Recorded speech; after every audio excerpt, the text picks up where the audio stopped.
Président, Madame la Ministre, mes chers collègues.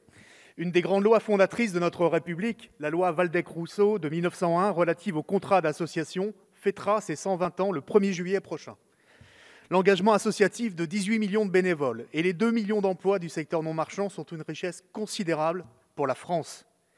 Dans une société en proie à l'individualisme et au délitement, les associations demeurent d'irremplaçables sanctuaires de désintéressement, d'intelligence collective, d'émancipation et de mixité sociale, des lieux de coopération et d'entraide. Cet écosystème qui maille les solidarités sur l'ensemble de nos territoires est fragilisé aujourd'hui par les conséquences de la pandémie de la Covid-19. Depuis un an, nous avons pu le constater dans le cadre de nos travaux du groupe de travail mesurant l'impact de la crise sanitaire sur la vie associative avec Sandrine Meurche, de la commission d'enquête sur les effets de la Covid-19 pour la jeunesse avec Marie-Georges Buffet et de la mission d'évaluation sur la concrétisation des lois consacrées aux petites associations. Perte d'adhérents ou de licenciés, perte de ressources financières, érosion de l'engagement des bénévoles seniors qui ont pour certains pris d'autres habitudes. Depuis mars 2020, les associations se retrouvent quasiment à l'arrêt, à part quelques secteurs comme la solidarité. Les associations sportives et culturelles sont en particulier en grande difficulté. Le risque de perte de relations sociales, de liens humains est considérable. Ce tissu associatif a besoin d'être conforté. Après une coupure sans précédent, les conditions d'une reprise des activités associatives dans les prochains mois seront cruciales.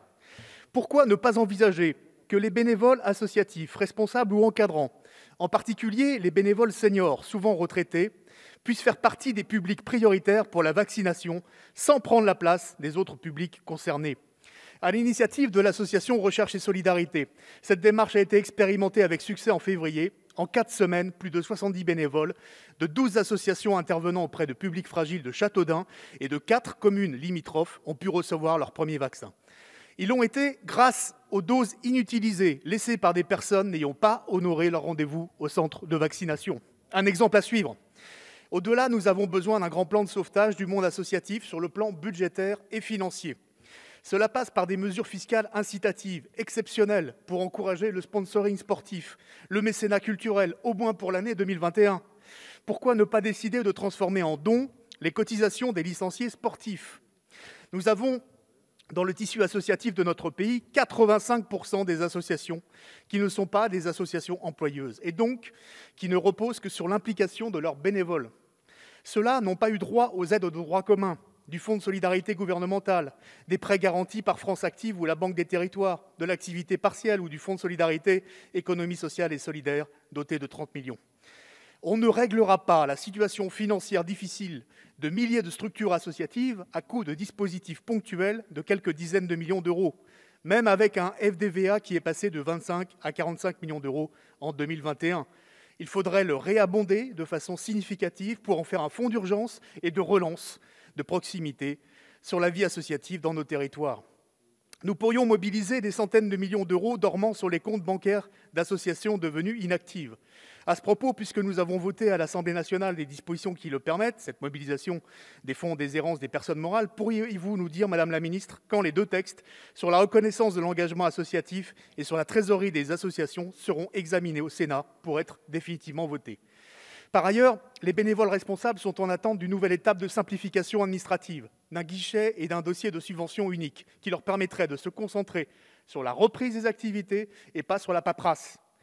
La relance de la politique de l'emploi associatif est une attente forte qui nécessite de recréer massivement les emplois aidés, dont le nombre a diminué de 80% en 3 ans, bien au-delà du dispositif Parcours emploi compétences. Nous avons plus que jamais besoin d'une meilleure reconnaissance des bénévoles. Le compte d'engagement citoyen, institué par la loi du 8 août 2016, permet déjà aux bénévoles d'acquérir du droit à la formation.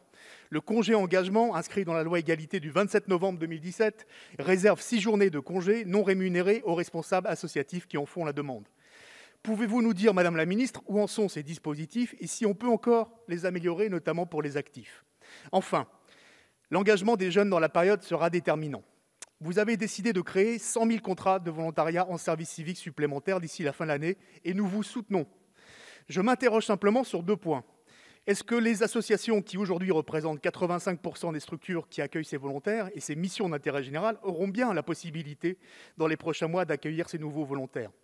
Nous avons aussi un souci de redondance et de dispositifs concurrents avec le service national universel, un dispositif inutile, coûteux et redondant.